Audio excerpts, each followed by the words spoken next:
शत्रुघ्ना जे काही झालं त्यामध्ये कैकेयी मातेचा काहीही दोष नाही.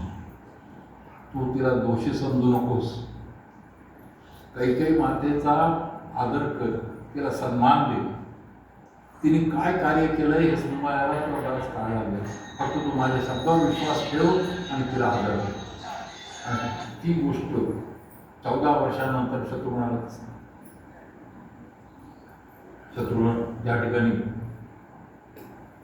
जेव्हा सगळं झालं, भेटी झाल्या, सगळं झालं, त्यानंतर शत्रुघ्नाने विनंती केली की प्रभू आता तुम्ही हा तुमचा वनवासी अवतार उतरवा. प्रभू सुद्धा कसं आहे, त्यांनी आपल्या आधी भरताच्या जटा कापल्या, भरताला स्नान करवलं, नंतर लक्ष्मणाला स्नान करण्यासाठी हे करण्यासाठी शत्रुघ्न गेला. शत्रुघ्नाने जाऊन लक्ष्मणाच्या जटा कापल्या, त्याचं सगळं आंघोळ वगैरे त्याला घातलेली आहे. सीतामातेला आंघोळ घालायला तिन्ही माता गेलेल्या आहेत, कौशल्या, सुमित्रा आणि कैकेयी.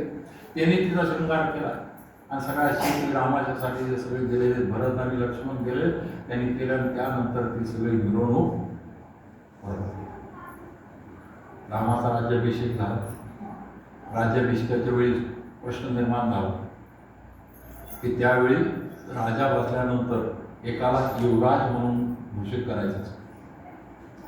त्याप्रमाणे रामानं त्या तिघांमध्ये विषय मांडला की लक्ष्मणाला युवराज म्हणून घोषित करतो. या दोघांचं काही त्याला ऑब्जेक्शन नव्हतं. लक्ष्मणाने त्याला ऑब्जेक्शन घेतलं. ज्याला युवराज करतो त्यांनीच ऑब्जेक्शन घेतलं. त्यांनी सांगितलं की दादा, आजपर्यंत मी तुझा शब्द कधीही मोडला नाही, पण आज मात्र मी तुझा शब्द मानायला तयार नाही, कारण युवराज होण्याचा सगळ्यात आधीचा अधिकार भरताचा आहे. त्यामुळे तू भरताला युवराज या ठिकाणी सुद्धा पाहा. युवराज करण्यासाठी त्या दोघांचा विचार झाला, शत्रुघ्नाचा कोणी विचार केला. तो असाच साईडला पडलेला आहे, बाजूला पडलेला. राज्याभिषेक झाला. त्यानंतर अश्वमेध यज्ञ सीतामातेला वनामध्ये पाठवण्यात आलं. सीतेला वनामध्ये पाठवण्यात आलं. तिथं तिला 2 मुलं झाली. या दरम्यानच्या काळात प्रभू रामचंद्राच्या दरबारामध्ये चवन ऋषी आले आणि चवन ऋषींनी आल्यानंतर चवन ऋषींनी रामाला विनंती केली की आम्ही मधेपुरा या ठिकाणी, मधुपूर किंवा मधेपुरा या ठिकाणी आम्ही आमचे आश्रम आहेत, परंतु त्या ठिकाणी आम्हाला की लवणासूर नावाचा राक्षस सतत त्रास देतो, आमच्या यज्ञांमध्ये विघ्न, तेव्हा त्याचा काहीतरी बंदोबस्त होईल. आता परिस्थिती होती की लवणासुराचा जो निपात करण्यासाठी कोणाला पाठवायचं. तर त्यावेळी पहिल्यांदा कधीही न बोलणाऱ्या शत्रुघ्नाने पहिल्यांदा ही कामगिरी स्वतःला मानली. हा लवणासूर कोण? तर मधु नावाचा एक राक्षस होता. मधु नावाचा राक्षस तो होता, परंतु वृत्तीने चांगला होता. त्यांनी शंकराचे जे तप केलं त्याच्या राज्यामध्ये सगळे सुखी होते. त्याने तप केल्यानंतर शंकराने त्याला आपलं त्रिशूल दिलं आणि ज्यावेळी म्हणे हे त्रिशूल तुझ्या कुलामध्ये राहील आणि ज्यावेळी तुझ्या कुलाच्या ज्या माणसाच्या हातामध्ये हे त्रिशूल असेल त्याचा कधी पराभव होणार, अशा प्रकारचं बळ देऊन ते त्रिशूल प्रत्यक्ष शंकराने मधु राक्षसाला दिलं. पुढं मधु राक्षस जेव्हा म्हातारा झाल्यानंतर त्याला मुलगा झाला, त्याचं नाव लवणासूर. लवणासूर मात्र उद्दंड होता.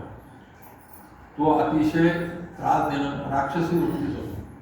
ऋषीमुनींच्या तपामध्ये अडचण आणणं, यज्ञामध्ये विघ्न आणणं, निरपराध लोकांना त्रास देणं या प्रकारचे कृत्य तो करत होता. मधु जेव्हा वानप्रस्थाश्रमात निघून गेला तेव्हा जाताना त्याला त्रिशूल त्यांनी लवणासुराला दिलं. लवणासुराला तो त्रिशूल दिल्यानंतर तो अजूनच जास्त बलशाली झाला आणि तिथून पुढं तो नरमांस भक्षण करायला सुरू, माणसं मारून खायचं. इतक्या विचित्र प्रसंग झाला. त्यामध्ये त्याचा पाडाव करण्यासाठी प्रभू रामचंद्राला चवन ऋषींनी विनंती केली होती आणि या ही पहिल्यांदा शत्रुघ्नाने आपल्या तोंडाने मागून घेतलेली कामगिरी. रामाने त्याला परवानगी दिली, पण जाण्यापूर्वी रामाने त्याचा राज्याभिषेक, रामाने 3 लोकांचे राज्याभिषेक केले. कधी केले? युद्ध होण्यापूर्वी.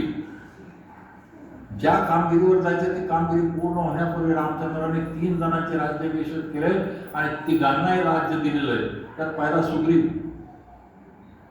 निष्कासनावस्थेत असताना ऋषिमुख पर्वतावर असलेल्या सुग्रीवाचा, किष्किंधेचा राजा म्हणून हनुमानाच्या समोर रामचंद्राने लक्ष्मणाकडून राज्याभिषेक करावा.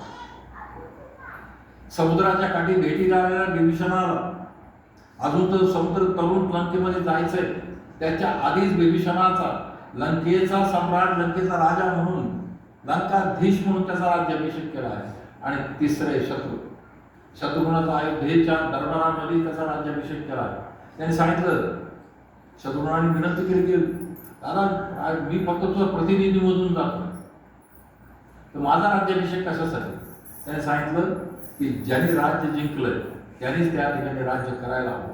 आणि दुसरी सगळ्यात महत्त्वाची गोष्ट, कधी कधी आपण जे कार्य करतो त्या कार्याची दखल घेतली जाते, पण किती उशिरा घेतली जाते.